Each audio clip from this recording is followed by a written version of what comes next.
Yes, we're thrilled to have you, and we also welcome several guests who are not part of the seminar. But Jane, you may recall from your visit 3 years ago, 2 years ago, that on such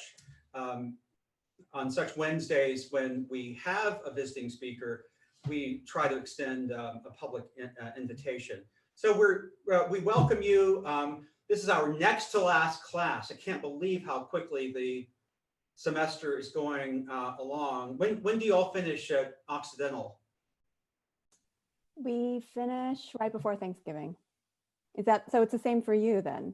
Yeah, well, this class, because it's meeting on Wednesday, has its last class meeting next Wednesday. I think the last class period is the Tuesday of Thanksgiving week. But I will, so thanks again, and I am just really excited to introduce you.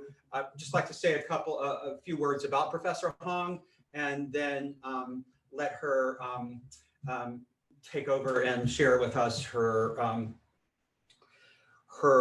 work on trying to think and imagine the civil rights movement in a larger kind of context, but also to help us enlarge the narrative and thinking, for example, about how such a campaign as that to end Japanese internment camps both belongs in, historically because of real institutional connections, but even, but also thematically, this civil rights movement that we've been together kind of trying to rethink and reimagine this semester. And it's just been a lovely journey. I was initially worried, Jane, that a class like the Civil Rights Seminar, which is one of my favorite courses, as a virtual course would be diminished in obvious ways. But in fact, it hasn't, and I think part of it is a tribute to these terrific students, also to Dr. May, who has not only virtually held my hand through the technology, but just done incredible work to make this seminar just kind of pop. And the weekly contributions that the students are making on their readings, I think points both to their own excellence, but also to how powerful the story is and these ideas are in the current context. So you should know that Professor Hong is currently a historian of assistant professor or associate professor at Occidental College in Los Angeles, and historian of U.S. immigration and engagement with the world, with a focus on Asia after World War II. I just want to say a couple things about Jane here. Professor Hong's first book, which appeared last year, Opening the Gates to Asia, A Trans-Pacific History of How America Repealed Asian Exclusion, situates the transnational movement to repeal America's Asian exclusion laws in the context of Black civil rights struggles at home and U.S. military intervention in decolonizing Asia. It argues that repeal was part of the price of America's post-war empire in Asia. Even as the U.S. expanded its power over Asian peoples, the demands of building and sustaining this imperial reach compelled U.S. officials to respond to the anti-racist and anti-colonial demands of non-white peoples, if only in the most symbolic and performative ways. A multi-archival study, the book draws upon research conducted in the US, India, and the Philippines. And as I understand it, was a revision, whether it was a deep revision or I don't know, of your doctoral dissertation at Harvard. Jane was an undergraduate at Yale and did an MA and was history at Brown University, and then her PhD at Harvard in covering, I guess, approximately half of all the Ivy League schools in that brilliant intellectual. 3/8. Professor Hong's current book project that I'm terribly excited about, I'll just say briefly, uses the history of Asian American evangelicals as a lens to explore the intersections of race, religion, and partisanship since the 1970s. And this book would be and will be the first major history of Asian American evangelicals. And perhaps there will be time for some consideration of that. I love this final passage, though, from your homepage at Occidental, which I'll read and then turn things over to you. Hong is committed to making U.S. history scholarship accessible outside the college classroom. A former high school teacher, she has led immigration-themed workshops and seminars for the Gilder Lehrman Institute of American History. In June 2018, she worked with 33 California public school teachers as lead instructor for a GLI seminar titled U.S. Immigration Through a California Lens. She has written for news outlets such as the LA Times and consulted for television shows including Finding Your Roots with Henry Louis Gates, which is a fabulous show. I haven't seen the one with you, but I'm going to put it on my to-be watched list. And American Idol. Okay, that's a story you've got to talk about. I thought I had like just really, shown your celebrity status by the afternoon when Alec Baldwin visited your class on 20th century history. So mind blown on that. Most recently, she was featured in episodes 2 and 3 of the PBS docuseries Asian Americans, which the New York Times called the most ambitious documentary project ever to chronicle the history of the Asian American community. She currently serves on the executive board of the Immigration and Ethnic History Society, which promotes the study of the history of immigration to the US and Canada from all parts of the world. It is my great honor to welcome Professor Hong here, to count her as a friend, and simply to affirm what seems obvious even now, that she's kind of a rock star. So we're really fortunate to have you here today. Thank you so much for that. I mean, incredibly kind and generous introduction. The American Idol piece was many years ago, and I did a phone call. This is the first iteration of American Idol, so probably before most of your students' time. Most of you are like, what's American Idol? But there's a reboot that some of you might watch. But yeah, that was a very interesting experience. It can be nice to live in LA, close to where the action is. So I'll chalk it up to that. But thanks so much for having me. And I had a good experience, such a good experience 3 years ago, talking to a previous iteration of this course. And I'm just really excited to share some thoughts with you today.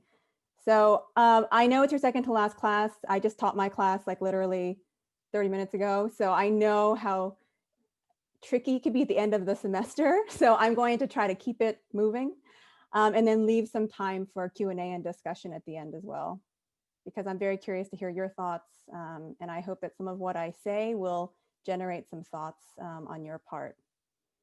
Can everyone see this, the PowerPoint? Excellent. Okay, so I'm going to talk about Asian Americans and where they fit into US civil rights histories. And some of this might cover or touch on themes that you've talked about over the course of the semester. And I just hope that I can relate some of my research to what you've been thinking about for many weeks by this point, and which is so relevant in our world today. So I thought I would start off with a recent event.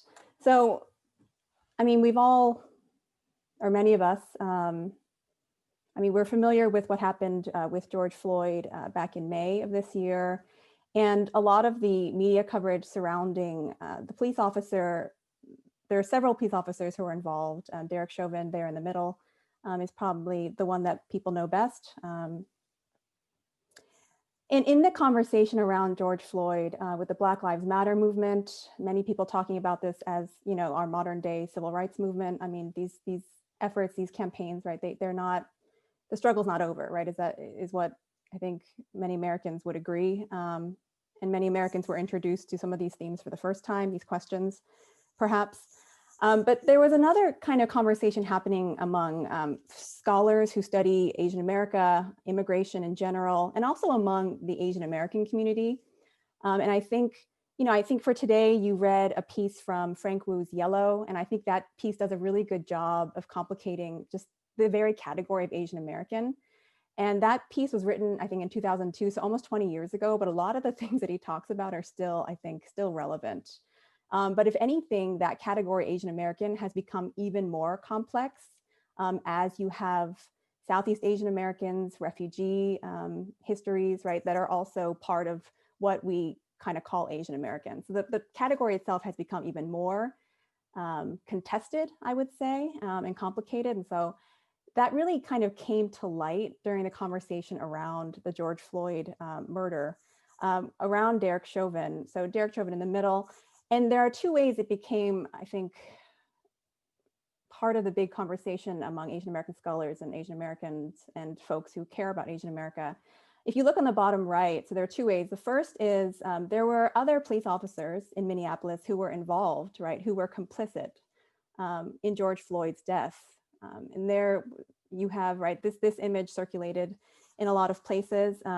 You have a Hmong American named Tu Tao, Hmong American, born and raised, I think, in the Midwest, police officer who kind of stood guard and prevented bystanders who wanted to get involved, who wanted to intervene on George Floyd's behalf.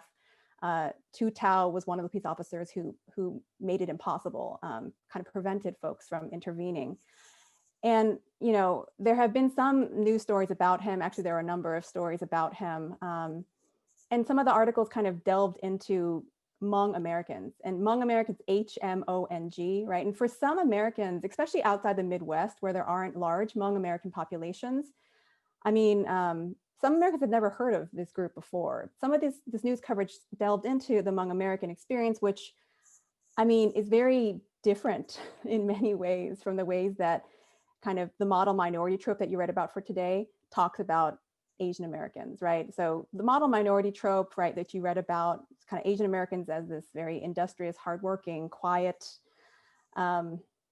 success story that like other groups should strive to be like, right? But who make more than the average American, right? Who kind of educational attainment is higher than the average American, income, et cetera, everything that you would think of as kind of middle-class professional success, right? The idea was Asian Americans are this model minority. So if anything, right, they don't need help. And we can talk more about that idea later. But if you actually look at Hmong Americans, so I'll highlight here Tu Tao on the bottom left. And actually Derek Chauvin, he was married to a Hmong American. So on the left, so the bottom right and then left is his now, I believe they're in the process of getting a divorce, Kelly May Tao, no relation. Also Hmong American, and there's a lot of coverage of her. She's a beauty queen from Minnesota. And it's just really interesting to think about kind of where Asian Americans and particularly Hmong Americans fit into this whole story, because what I saw from my perspective is I actually saw a lot of think pieces and stories written by Asian Americans who were really coming to grips with their own complicity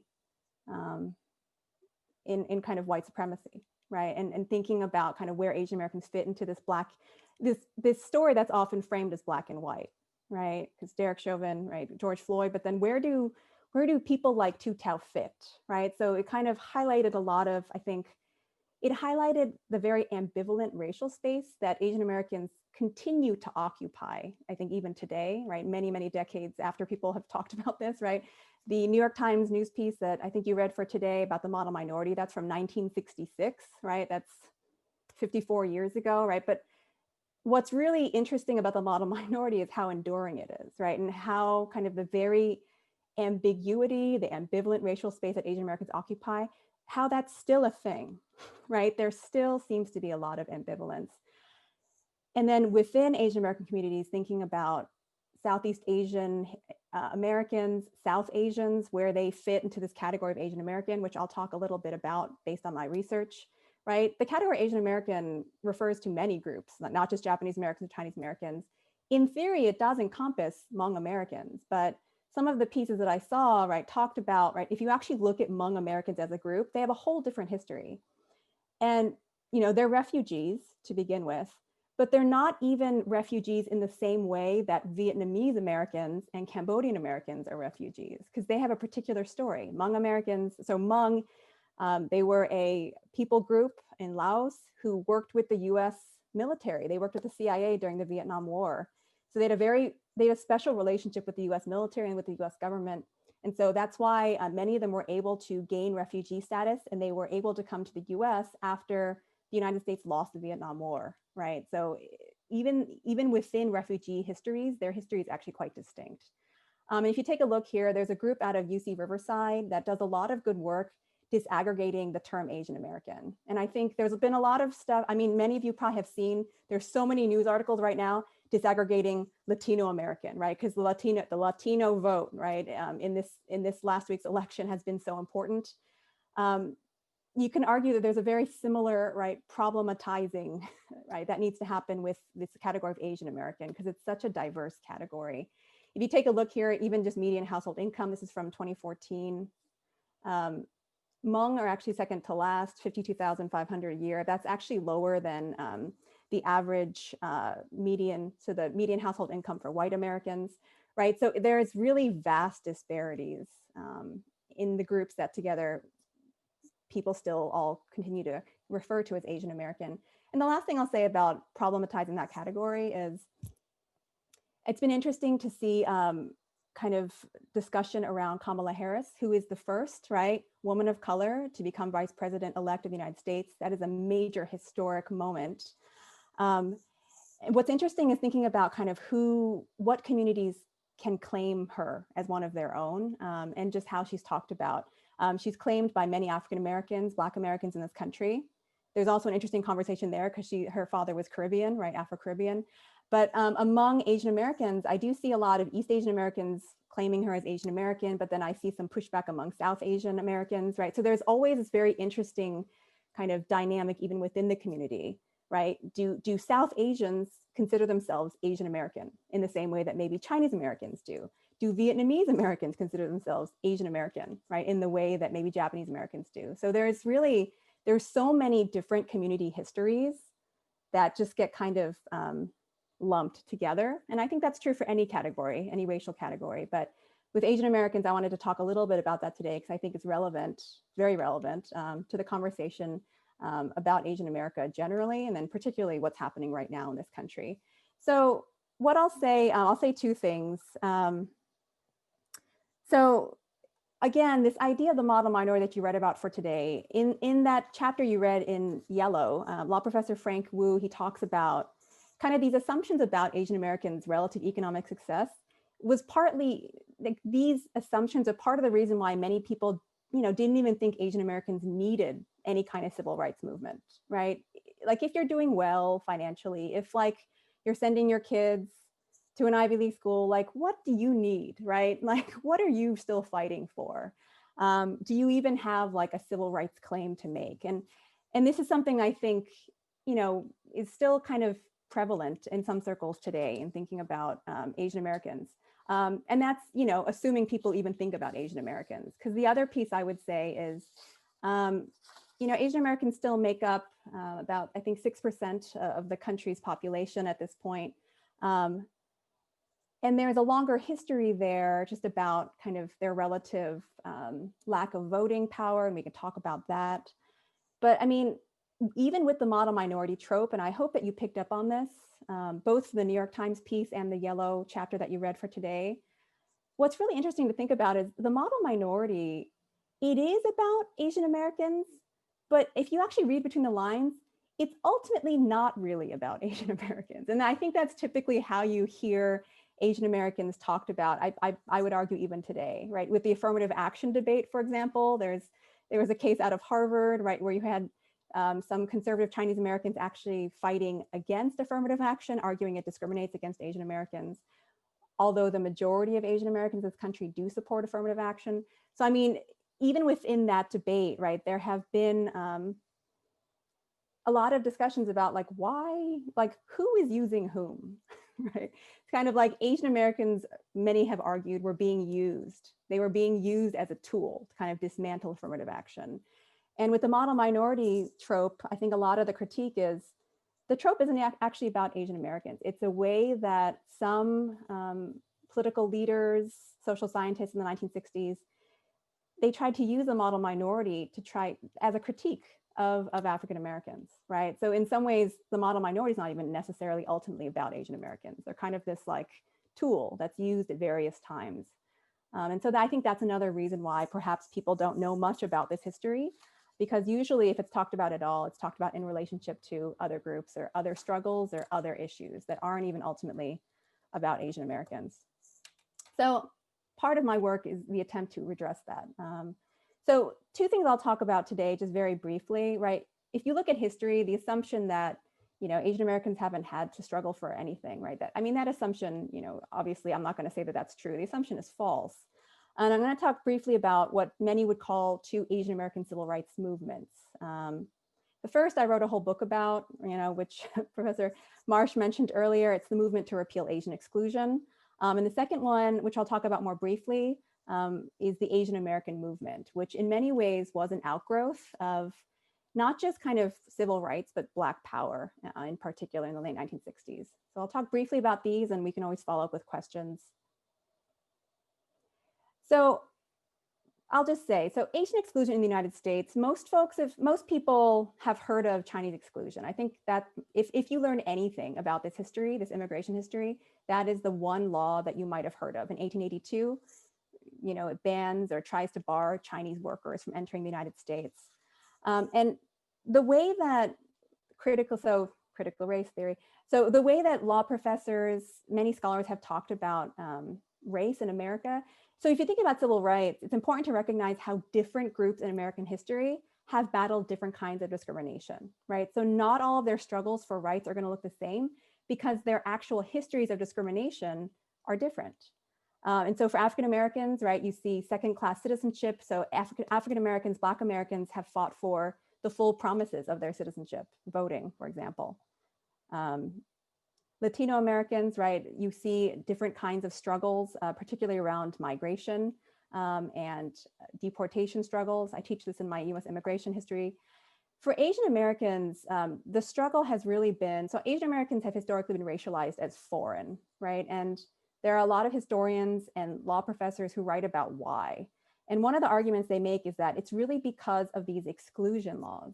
Because before the 1960s, for much of American history, Asians were not allowed to immigrate to the United States in large numbers. And for large periods of time, Asians were not allowed to immigrate, period. So exclusion from immigration and also exclusion from US citizenship, right? So until 1952, if you were a person of Asian descent born in another country, you could not naturalize. You were racially barred from naturalizing as a US citizen, right? So there's a whole bunch of laws, which I will not go deep into, right? There's a lot of writing on this, but when you think about like, what is Asian exclusion? First, I will say that Asian exclusion is not just a US thing. And some of the best work that's being done right now by scholars like May Nye at Columbia, there's all these immigration scholars working on this research.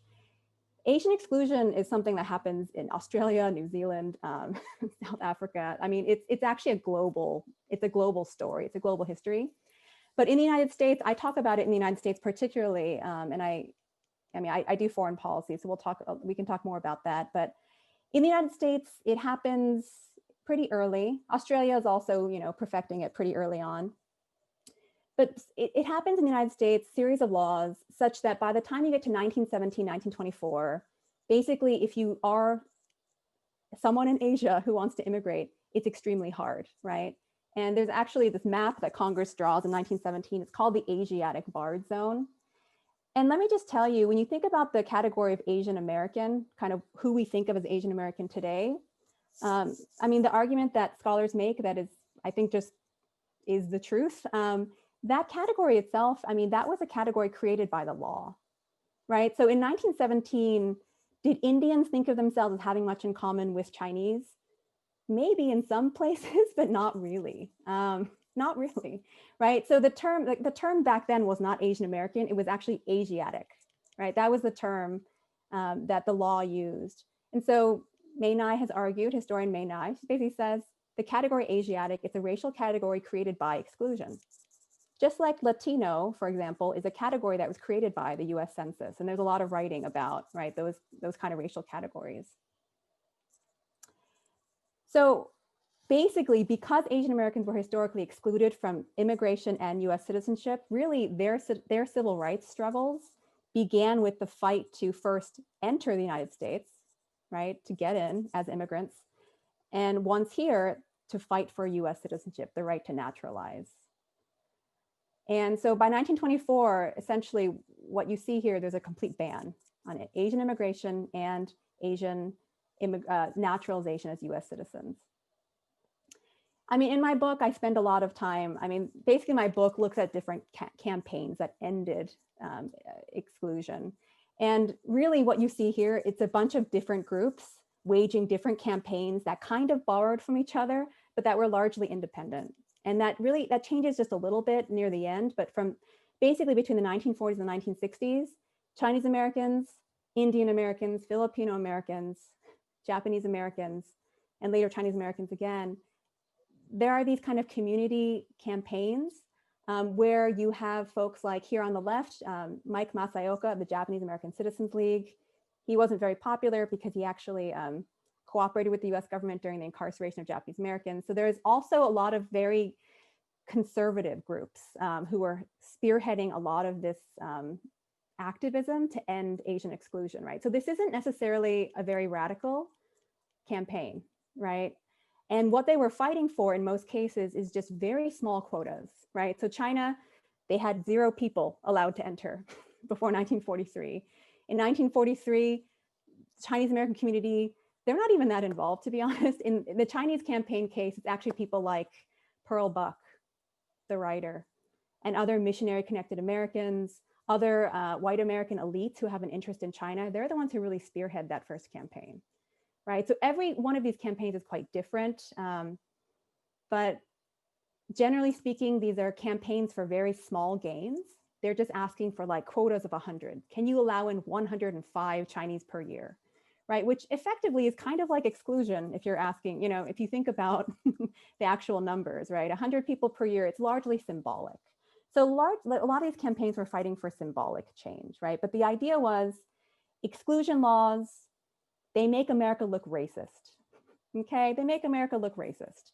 And also, they really insult Asian powers. The Chinese government hated exclusion, right? For decades, Chinese officials basically were lobbying Washington to repeal Chinese exclusion from the 1880s all the way until the 1940s. For 6 decades, Chinese officials were like, hey, this is incredibly insulting for you to say, for America to say that Chinese are not good enough, right, to admit to your country, not good enough for US citizenship. And so after these many decades of kind of lobbying and activism by Asian governments and also by Asian immigrants in the United States and their white allies, after many, many decades, why does it finally work in the 1940s, 50s, and 60s? It's because of US interests in Asia, right? It's really about US power and US empire building. And I can talk a little bit more about that. I mean, in the case of the Chinese, it's because the United States allies with China, right, during World War II to fight Japan. With the Japanese Americans, right, there's this whole movement that follows World War II, where many white elites, like Earl Warren, former governor of California, they feel really bad about incarceration. Oh, that was terrible, incarceration. So, right, so what happens is groups like the JACL, right, they kind of play on this regret to get very incremental, kind of more symbolic legislation passed, right, to get citizenship eligibility and then immigration quotas for Asian countries. But it goes bit by bit, right? So, you know, it's very hard to get these laws through Congress. It's extremely hard, right? And a lot of what I kind of chart in my book is I'm looking at these legislative campaigns.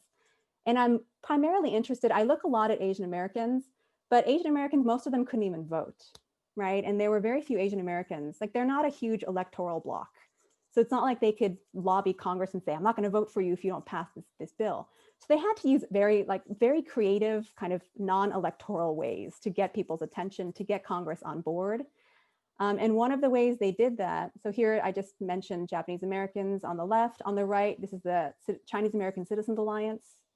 Again, a very kind of respectability politics, kind of conservative group based in California that was very instrumental in fighting for Chinese Americans. In my work, I think one of my major contributions is that I pay a lot of attention to the groups that many kind of scholars who study Asian immigration don't really pay as much attention to, because they're much smaller groups and they have a more complicated history. In particular, I look at Indians and Filipinos. And I think Professor Marsh mentioned earlier, I do research in both of these countries because what I was really interested in is thinking about how Filipinos and Indians in the United States, they actually partner with Philippine and Indian government officials in Asia. And they actually partner together to lobby Congress, to lobby people in Washington, DC. And so you see all these kind of Philippine government officials, Indian government officials kind of circulating through Congress. They testify at congressional hearings. They do a lot of backroom dealings as well, because they don't want to make it look like foreign governments are interfering in US politics. So there's a lot of kind of behind the scenes lobbying that I do a lot of excavating of. And I found all of these records basically in the Indian and Philippine National Archives, because these governments cared a lot about what the United States was doing. And even that itself is really interesting to note, right? Why do Indians in 1945, 46 care about what the United States is doing? Because the fact is they care a lot. And what it comes down to, I tie this story to kind of, Asian American kind of civil rights kind of struggles in the United States. I tie it to anti-colonial movements in Asia, because the reason why Indian and Philippine officials care about what's happening in the United States is because this is the very moment that India and the Philippines were fighting for independence, right? And they both have different stories. The Philippines, of course, was a US colony, right? So this is not like an off there kind of story. This is like a very kind of internal US struggle as well. The United States grants the Philippines independence in 1946, but there's a lot of negotiation that leads up to that. And so Philippine government officials, they're basically like, how are we going to ensure the future of the Philippines after the United States leaves, after we become independent, right? And for them, Philippine officials are actually really interested in getting the support of Filipinos in the United States. And it's a really interesting story, right? I mean, so these stories are really, what I kind of uncovered was these Asian officials were really involved in these immigration campaigns in the United States for their own purposes, right? So they were using the repeal campaigns as instrumental, kind of as part of their own state and nation building projects. So for Philippine officials, it was about ensuring the financial future of the Philippines, because the Philippines, even now, it depends very heavily on what's called remittances. It's money that are sent back from overseas workers, okay, overseas Filipinos. This is true today, and this was actually still true in the 1940s, right? The Philippine government was incredibly interested in making sure that Filipino Americans continue to send money back to the Philippines so that the Philippines could rebuild after the war. So there's all these different conversations happening. In India, a lot of it had to do with the Indian government wanting the United States to support Indian independence, because India had a really hard time getting independence from Great Britain. So there's a whole story there that I talk in great depth about. But it really comes down to kind of this intersection between Asian decolonization, Asian anti-colonial movements, and Asian American civil rights, right? In ways that I think people are beginning to uncover, but that really haven't been talked about a lot before. And ultimately, the argument I make that Professor Marsh outlined earlier is, I basically argue that repeal is essentially America's effort to increase support and to kind of support US power and empire building projects in Asia. And the final thing I'll say is, because if you don't know, the United States was all over Asia after World War II, right? The United States occupied Southern Korea, it occupied Japan, it relinquished the Philippines, but then basically controlled their economy for many decades. Many would argue they still control too much of it even today. The United States had troops stationed across Southeast Asia. The United States was also involved secondarily in India, but they were still involved in that whole process as well. I mean, so the United States is incredibly invested in Asia, and basically repeal is the United States' way of getting at least tacit support, acquiescence, whatever it is, cooperation for its own empire building projects in Asia, right? So that's the book, but the movement itself, right? You have complete repeal by 1965. And I could talk more about this. This is actually, right, this by itself, right? Repeal happens in 65, but a lot of it wasn't unintentional. We could talk more about that. But this is the law that really transforms who enters the United States. And I think some of you might have seen kind of, there's been a lot of talk about kind of immigration policy and kind of who is allowed in, how do people get in through family relationships and others, right? This is still the law that governs, this is still the basis of most immigration policy today, the 1965 Immigration Act. We could talk more about that if you have questions. But that's the first kind of, right, that's the first civil rights battle. And I'll talk very briefly about the second one, because I do want to leave time for us to have a conversation together. And the second, right, is the Asian American movement. And this one I think is lesser known. I mean, some of you might have heard of this kind of maybe. It's sometimes taught in comparative civil rights movements classes. It's taught in Asian American studies classes, but I'm from the East Coast, and the schools where I went to, Asian American studies is not really that developed. I live in California now, so it's like night and day, night and day, right? So I learned so much from moving out here. I'm from Jersey, I'm from New Jersey, so I am a consummate East Coast person. So when I moved out here, I was like, Asian American studies departments, I don't understand, right? So it's a really different, it's a different academic scene out here. And a lot of it has to do with the fact that there was an Asian American movement, right? This is actually directly ties back to this movement. So the Asian American movement, it's kind of most active in the late 1960s, early 1970s. And it grows out of Black power, as I mentioned before, and also anti-war protests, right? Anti-Vietnam War protests. Because many Asian Americans, not just Vietnamese, because there weren't that many Vietnamese in the country at this point, but many Asian Americans during this time felt some racial solidarity with Vietnamese in Vietnam. And so we can talk more about that. But for Asian American movement activists, they weren't just satisfied with kind of inclusion, kind of civil rights, right, in the way that had been talked about till then. They really wanted kind of self-determination. And it wasn't just for Asian Americans, right, in the United States, but for Asian peoples in Asia. And so they very much tied, right? There's a lot of kind of third world solidarity becomes one of the frameworks for this movement. And the Asian American movement, largely Chinese and Japanese American, because that's primarily who was here, right, at that point. Japanese Americans were the largest population. It was active on both the East and the West Coast, but West Coast had a much larger population. So, right here, it's all kinds of images I can show here, but here you kind of have one image, right? East Coast and West Coast. So you had Japanese Americans, Chinese Americans, some Koreans, some South Asians, some Filipino Americans, and that was largely, right, a lot of it. On the East Coast, you had groups like Asian Americans for Action. Yuri Kochiyama is probably one of the best known members of this group. It's formed in New York City in 1969. Yuri Kochiyama, right, she's oftentimes known as the woman who's cradling Malcolm X's head when he was assassinated in 1965. She was part of a Nisei Progressives group, a Japanese American group that was active in New York, and that was fighting for rights for Asian Americans. On the right, probably the best known person among some of the groups in California.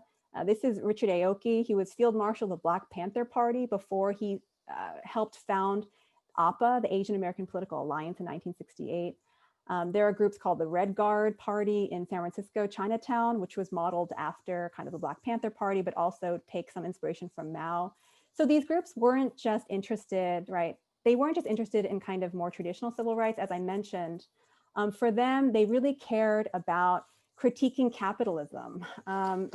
They cared about organizing workers in places like Chinatown, San Francisco. They really railed against US imperialism. And so for many of the folks who were involved with anti-war protests, they saw Vietnam as a very clear example of US meddling and imperialism in Asia. And so that kind of fueled a lot of the anti-war protest. And they were interested in social services. And finally, as I mentioned before, right, they were really interested in institutional change at universities. And so the reason Asian American studies exists in places like UCLA, San Francisco State University, UC Berkeley, the UCs generally, and also a lot of California universities, is because Asian Americans fought alongside Latino Americans, African Americans, and others in what's called the Third World Liberation Front, right? And this was actually a whole movement. I was going to show a video, but I think for the sake of time, I won't.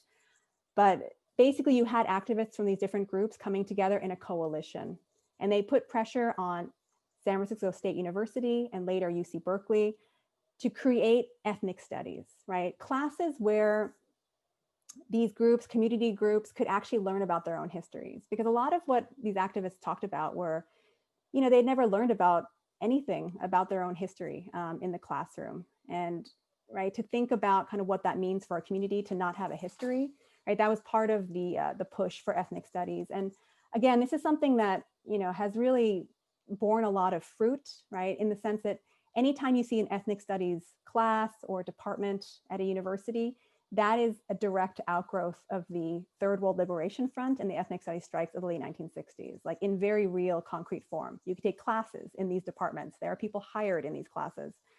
And I think that's something important to think about. The final thing I'll say with the Asian American movement, I mean, the biggest achievements apart from creating ethnic studies and Asian American studies, one big one is it creates the category Asian American, right? And I think if any of you know the term Chicano, Chicana, that term itself is inherently political. And that also came out of the same moment, the late 1960s, the Chicana movement.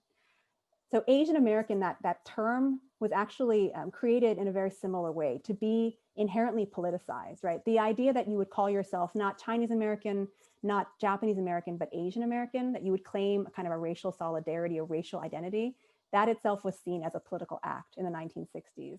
So the fact that we use that term so liberally today is interesting to think about, right? But it really is an outgrowth of what the '68 Asian American movement accomplished.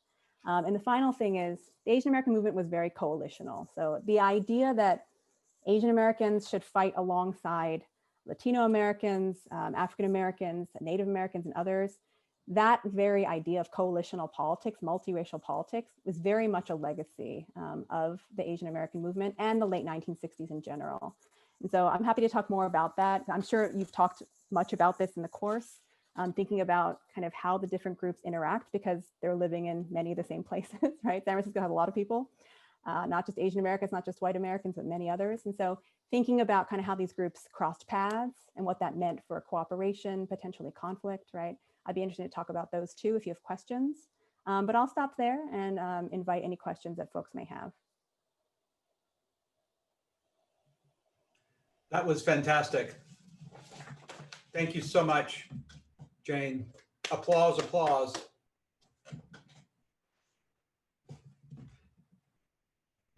So yes, I know there are questions and comments. Yeah, I love the hands. Who wants to get it going?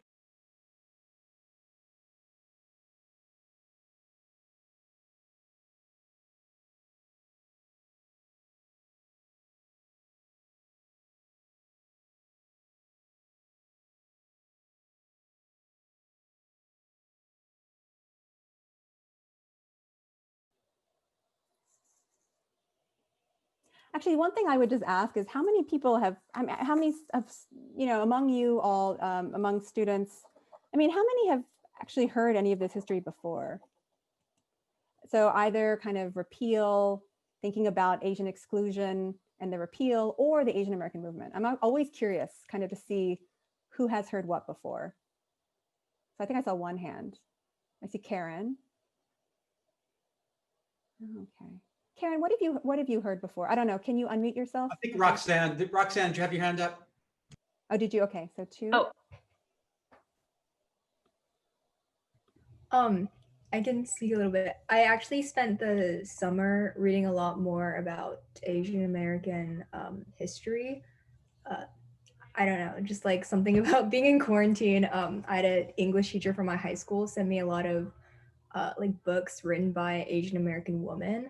And it was like, I think the first time I really like encountered that sort of literature, and then that kind of like led me down a path.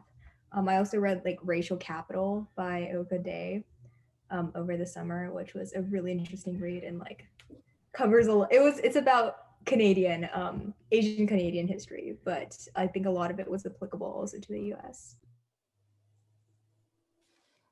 You called on me, Professor.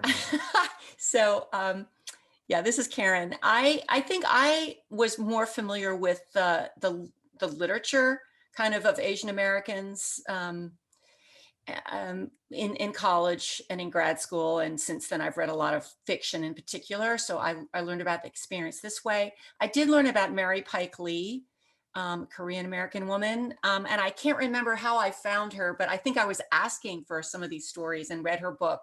And that sort of unlocked sort of an area of scholarship that I hadn't seen before. But no, I feel like a lot of this was new to me. No, I appreciate that. No, Mary Pakeley, I mean, I've been immersed in her work because I'm writing that piece about her. She's so great. So Jane is writing a chapter on Mary Park Lee for our new book collaboration.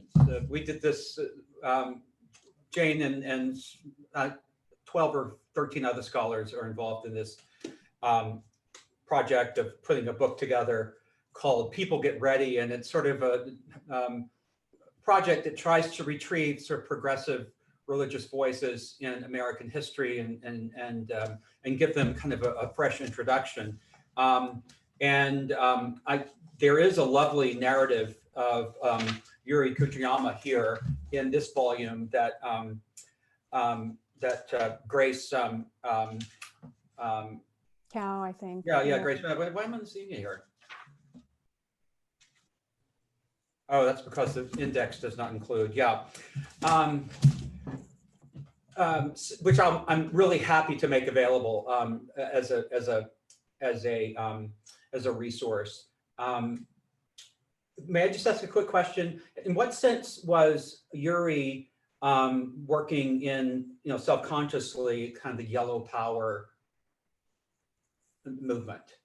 And I mean, yellow power is, such a beautiful, arresting, compelling term. And correct me if I'm wrong, but there's little attention, scholarly attention to the movement. And I would have at least expected one or, trade book, Simon Schuster, Knopf, FSG or something on yellow power. And I could not find one.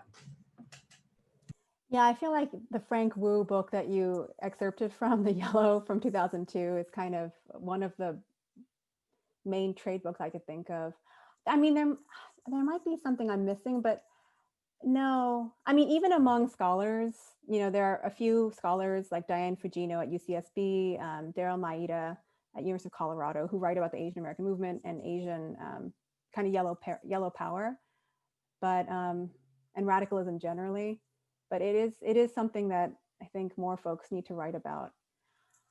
Like, that's the thing that's really interesting about Asian American topics. I mean, I think, I've been writing, let's see, I've been a professor for 7 years, much shorter than Professor Marsh and others. But,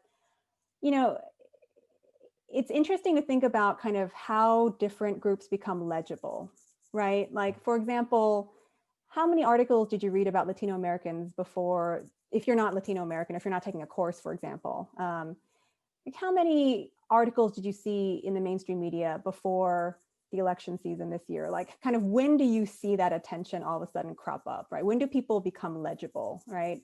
And I think usually it's in the context of like politics, right? Electoral politics, like who matters, what demographics matter, who does what party need to go after, right? And that goes for both, I guess, both parties. Who do they need to go after? With Asian American history, I mean, I would argue you really get, it's essentially, this history of, for example, Asian exclusion repeal, I mean, that's still about the US state. It's still about US immigration policy. It's still about Congress. It's just a different way of looking at the same topic, right? That many historians might write about. But yeah, the legibility question is something I really think a lot about, and kind of which groups get written about, which ones don't, like who matters and who doesn't when it comes to the books, the articles, the media coverage. Yeah, and what metrics are used to determine that, right? It's not always numbers. It could be numbers, right? Oh, there's so many of you, let's write about you. For example, Hmong Americans who, as I mentioned before, honestly, I didn't know much about Hmong Americans before college, before I took an Asian American history class. I don't think I really heard about that group. I mean, I went, as Professor Marsh mentioned, I went to Yale. So, you know, East Coast, New Jersey, Connecticut, right? I mean, I knew what Asian Americans were, I thought, but they were mostly East Asian where I was from. But learning about Hmong Americans, I learned about them in college. But in the last like few weeks, couple months, I've seen a lot more news pieces in kind of mainstream media outlets about Hmong Americans. Why? Because they're a voting bloc in Wisconsin, right? Which was a swing state in this election. And so I think a lot about that legibility question. And I think that kind of, that's essentially what you're asking, right, Charles? It's kind of like when do people pay attention to these topics? What publishers decide to actually publish in these topics? Because based on what they think will sell. Yeah, so it's a good question to think about. And can I just chime in a little to answer your question earlier about like when we have ever heard or had articles about like Asian Americans or the history. I wanted to say this earlier, but I didn't get a chance. But in my queer theory class with Andre Calavante, we had some units like about Asian American history and about how like their experiences in the queer community was one of the only other classes that really actually gave like attention to like a specific group, for me at least. Oh no, thanks for that. No, I can see that. I mean, I'm writing, like my new project has a whole, I have a chapter on, I look at gay rights struggles. I look at same-sex marriage in California and Asian American evangelicals' role in those campaigns. And it's been a whole kind of, there's a whole literature, I think, in queer studies, LGBTQ studies, right, where it's really interesting that those scholars in those fields, whether or not they're of Asian origin themselves, they pay more attention, right? Maybe it's kind of the value that they give to liminality, to liminal groups. But yeah, it's been a whole eye-opening experience for me. Other students, I know you're wowed by this luminary, but I also know you have great questions. So, well, I had a question I know Roxanne, you raised your hand earlier, right? When I think I asked about kind of folks who had heard any of these topics before. I'm just curious, where have you encountered these histories? Well, recently I read an article, it's kind of old, it's like a couple of years old, from the New Yorker about the guy who immigrated from Afghanistan to Wyoming, I think around like the turn of the century, like 1900. And it's talking about him, like how he wasn't always designated as Asian. I guess, I don't know, how he was designated racially when he was trying to immigrate. And it sort of addressed those laws. That's really interesting, because I think you're right. There's a whole history about kind of citizenship cases where you had, right, where kind of racial categories get really tricky, right? You have like an Indian man in the 1920s saying, you should give me citizenship because I'm white, right? Indians are Aryan, they're white, right? So there's a lot of kind of, he's not successful, obviously. And then there are also cases with Syrians, Armenians, right? Who basically tried to claim whiteness. Because before the 1950s, the only people who could naturalize as US citizens were free white persons or persons of African descent. And I think maybe by 1924 also indigenous, so Native Americans as well.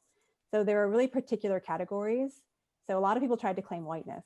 And I think that's probably one of the cases that you're talking about. That's really interesting. okay, who else? Ben.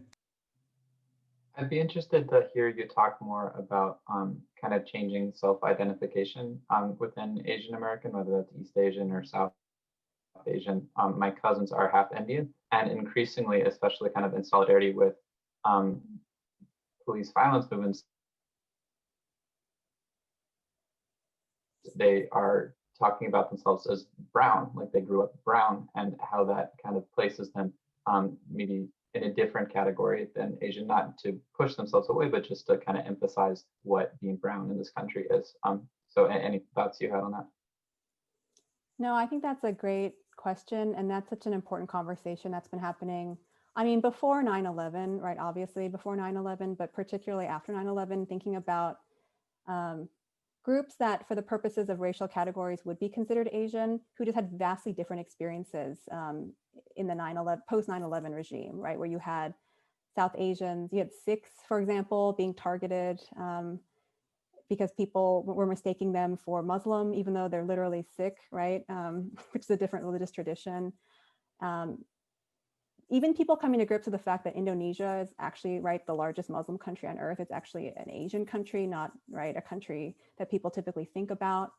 And the experiences, right, of kind of South Asians, some Southeast Asians, folks, and it's raised a lot of questions about kind of colorism within the community as well. I think you're exactly right. And that's something, I mean, I think a lot about that. I mean, I mentioned earlier the whole debate or kind of question and conversation around Kamala Harris and who can claim her, but I think it goes, I mean, it goes way beyond that to kind of, to what extent, I mean, it ties back to a lot of the issues I raised earlier. It's like, when you think about solidarity within the community, like to what extent do people like your cousins like see themselves as having much in common with like a, you know, fourth generation Chinese American, you know what I mean?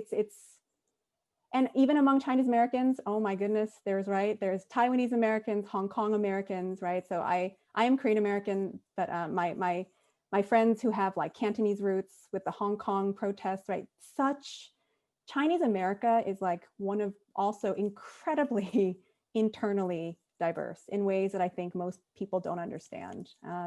Same thing with South Asians, right? It's like, I talk about Indians in my work because in 1940, it was just India, which is a British colony.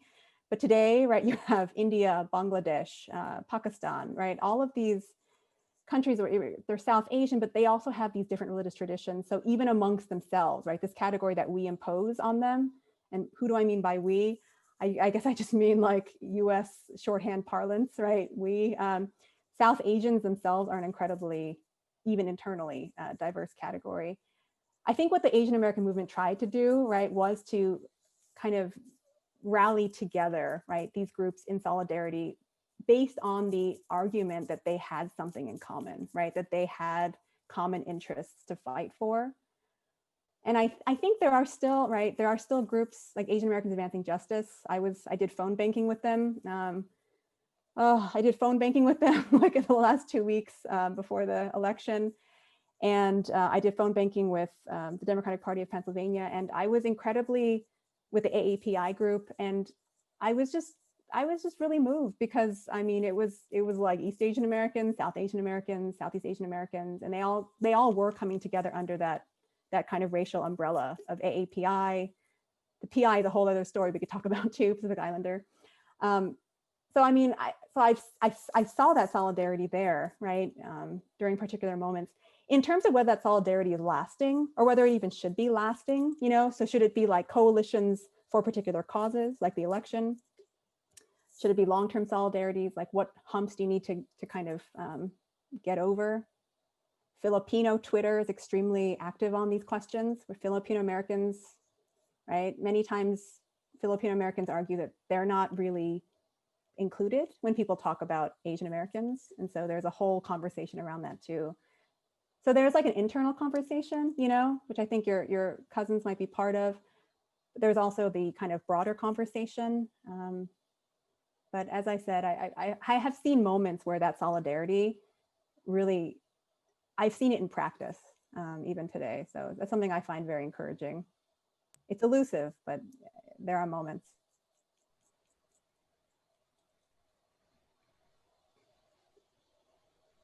Order, yeah. Okay, so this class, we've been focusing on the religious and theological influences in the civil rights movement. I'm curious as to the role of religion in the Asian American movement in the 60s and how that played out in the formation of this movement. That is a great question. That ties directly to chapter 1 of my second book, where I'm basically writing this whole piece about, basically I'm looking at how churches, both mainline, so Protestant, mainline and evangelical churches in places like Chinatown, San Francisco, Berkeley, California, and you had all these clergy, like these clergy and from different traditions who were really active and central in the Asian American movement, but that part doesn't really get talked about a lot. And I think this is part of the reason why I wanted to include those stories in my second book. It's that there is like this really, you all might have talked about this during the course, but there's still kind of this strange divide sometimes between kind of what folks call like religious history. So like when you talk about churches and when you talk about religious people, and then like activism history, it might not be, I don't think that division is as clear cut. And, you know, when you talk about Black civil rights, for example, but for Asian American activism, the scholarship that does exist, there's almost no attention to the fact that, you know, religious actors and like clergy actually play a huge role in this early activism. So I've interviewed like I've interviewed like 10 or so, 15, right? Like clergy and clergy adjacent people, right, who were involved in this early activism and who actually saw their activism as, you know, part of their Christian witness to the larger community. It's like, why did they care about Chinese Americans getting social services in Chinatown, San Francisco, like really struggling, elderly, poor Chinese Americans? Why do they care? They cared because they believed that the church and that, you know, Jesus cared. So, I mean, they really did see their activism as an outgrowth of their faith. But I mean, that's something, again, that I think hasn't really been talked about as much, but I'm hoping to really kind of bring that out, foreground that in my work. That's a great question. Oh, Karen? This is kind of a follow-up question to Porter's question, but in your study of Asian American like evangelicism or like just mainland Christianity in America, do you see that it's common for Asian Americans to integrate like Asian religious traditions into their practice in America, or does it feel more of like a rejection and distancing of those Asian practices as almost like a form of assimilation? Not to like generalize about Asian American religious experiences.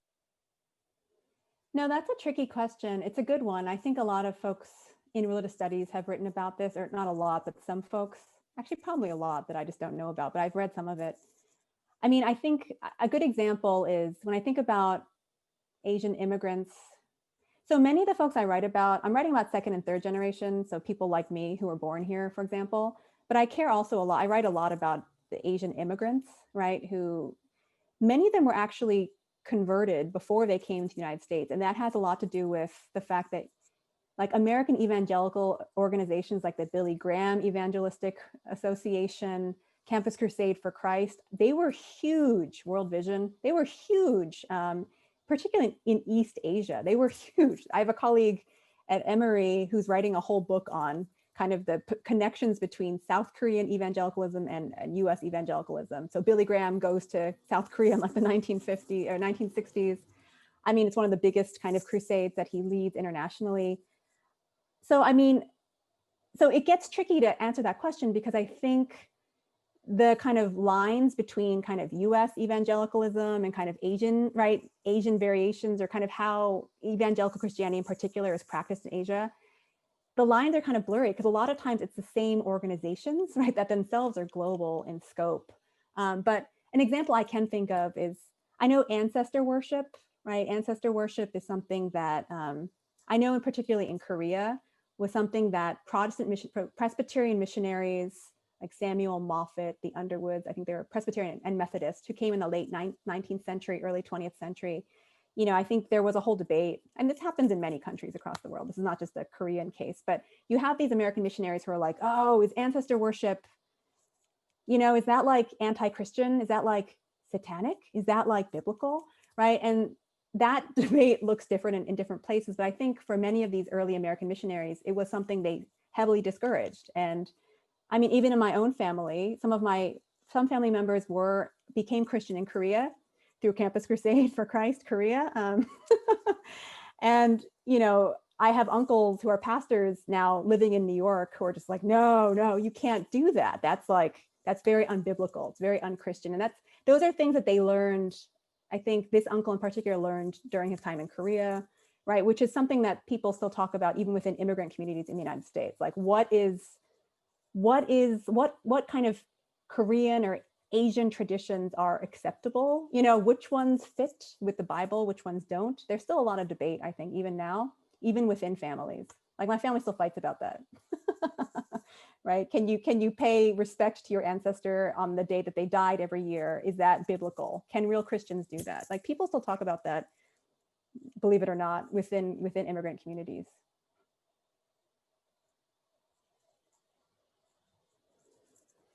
Sorry, this is just really interesting.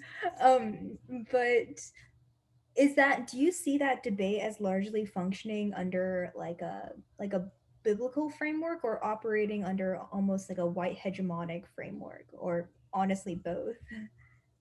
Yeah, that's where it gets really tricky, right?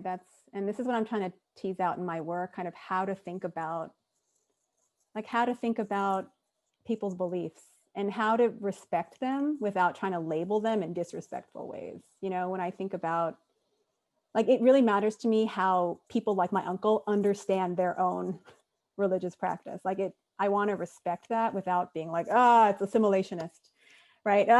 Missionaries of the devil, right? It's trying to kind of, so my effort to try to be respectful it takes the form of me trying to like really tease out and to really take seriously people's beliefs. And of course, as a scholar, I need to figure out like, where did the debate happen? Where did it come from? What are people saying? So even just constructing that conversation that many people don't even know about, that's part of the story too, just kind of bringing that into the conversation, like, oh, these are things people care deeply about, and that's people still care deeply about. So no, it's something I struggle with in my work, for sure. It's a good question. Others, we have a few minutes, 5 or 8 minutes. I'm standing between you all and dinner, so. No, you're not. No, this is just so rich and helpful. May I ask a quick question? Of course.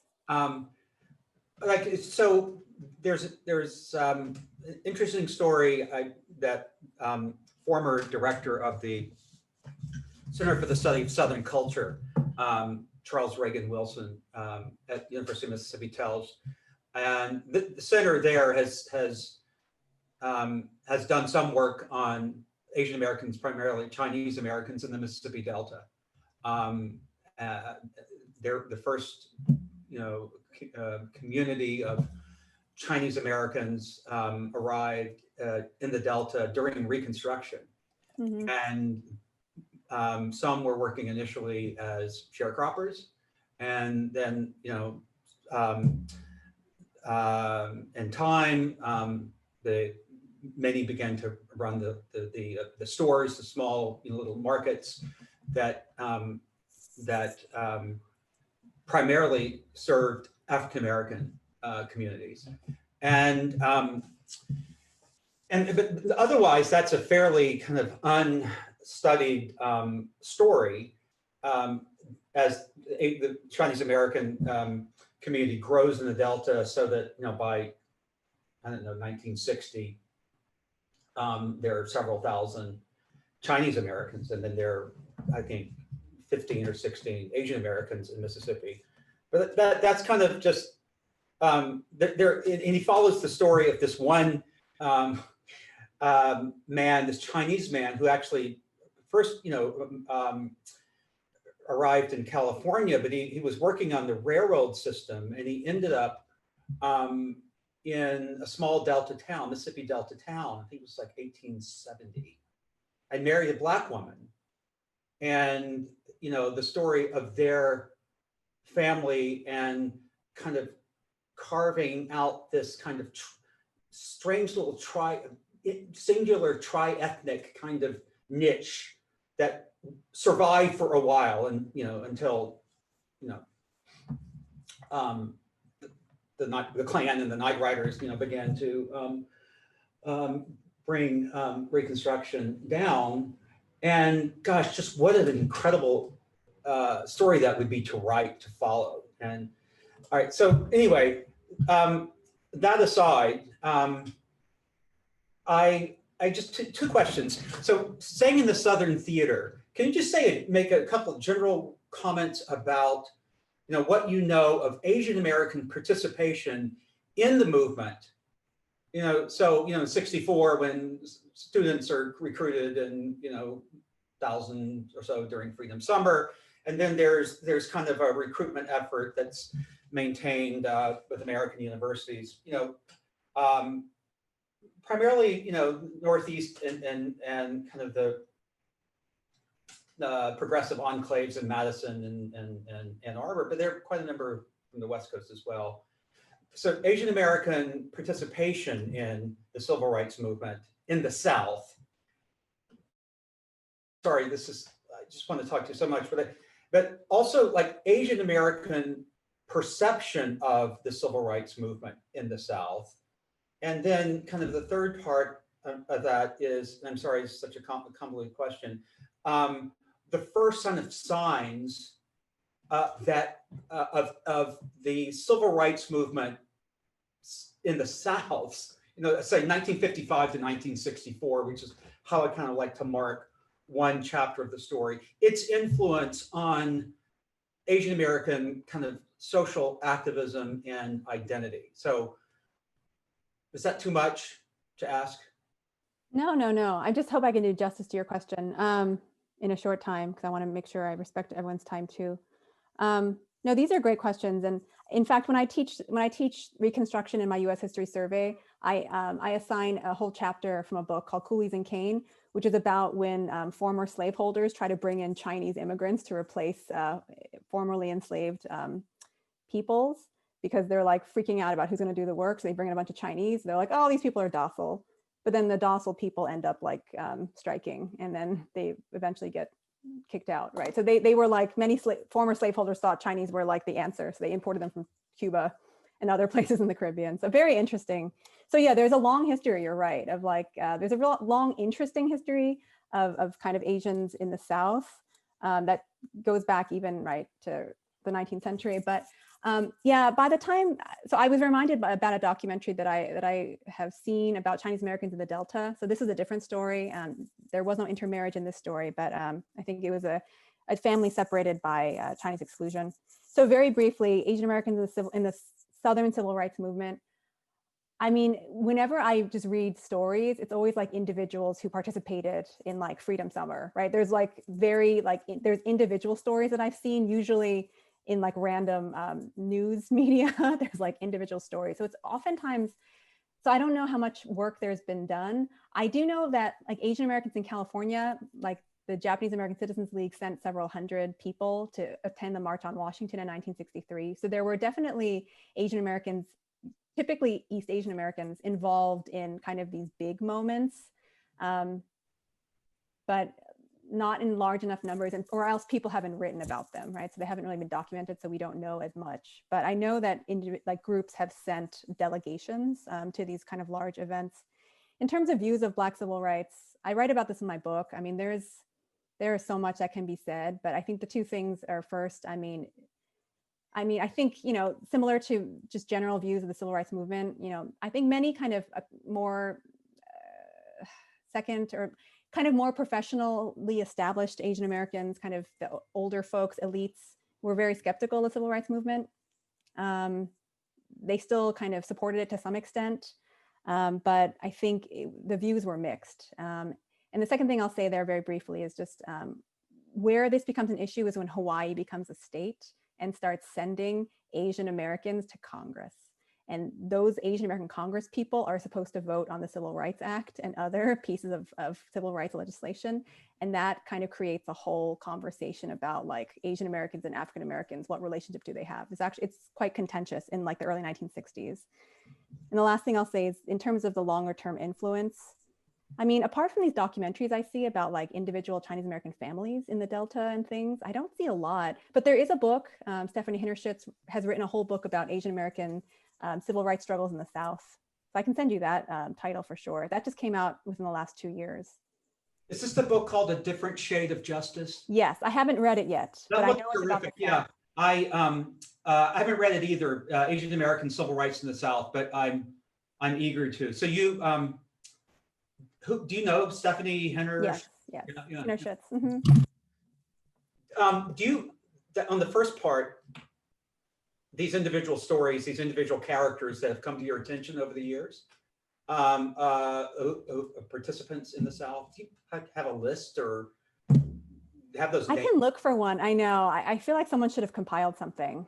I'll look around. I personally don't have one, but I imagine somebody somewhere might. So let me ask around. It's a good question. You know, even a 12 or 14, even a short article on that would be breaking ground. Oh, true. I mean, it would be part of, yeah. I agree. I agree. Wow. Hey, I mean, this has just been so terrific. We are exceedingly grateful to you, Jane, for your time and your insights, and for just the important work you do as a scholar and a citizen scholar. And we're inspired by your visit and look forward to diving into some of your work. But you've really helped us in this task of kind of thinking of the civil rights movement in a more national and even global context. So here, claps Thank all you. Thanks for inviting me. Yeah, enjoy the rest of the beautiful, well, it's, what is it? Almost 3 o'clock there. And love to your husband and your beautiful daughter, baby daughter. Thank you. I'm glad you didn't hear her crying in the background. So excellent. It's a win in my book. Okay, bye-bye. Thank you again. Thanks, everyone. Bye. Take care. You too. Hey, you guys just hang for a second. That was fabulous. No? Wow. Really nice. I know. Smart. She's very smart. Oh gosh, yeah. And one of the projects she's interested in doing after this new book, which I'm just terribly excited about, and I think we're going to try to form a kind of a national or a work group around her research, is a global history of the American civil rights movement, sort of looking at the civil rights movement in the context of its global sources and repercussions. There's so much exciting work to be done in this area. So look, if you have any questions, fire them my way. You have my cell phone. Isaac's going to give us a modest reading assignment for next week. I don't think we don't have any more logistical things to cover, do we? See, I'm just putting this off because I hate that part of the class where you say bye and then you all just disappear. And I'm here alone in a blooming sadness, this kind of ambient melancholy that just kind of, and I'm just staring into anyway. Thanks again. And Malik, you want to hang on for a second? We can chat. See you all. Thank you. Bye. Bye-bye.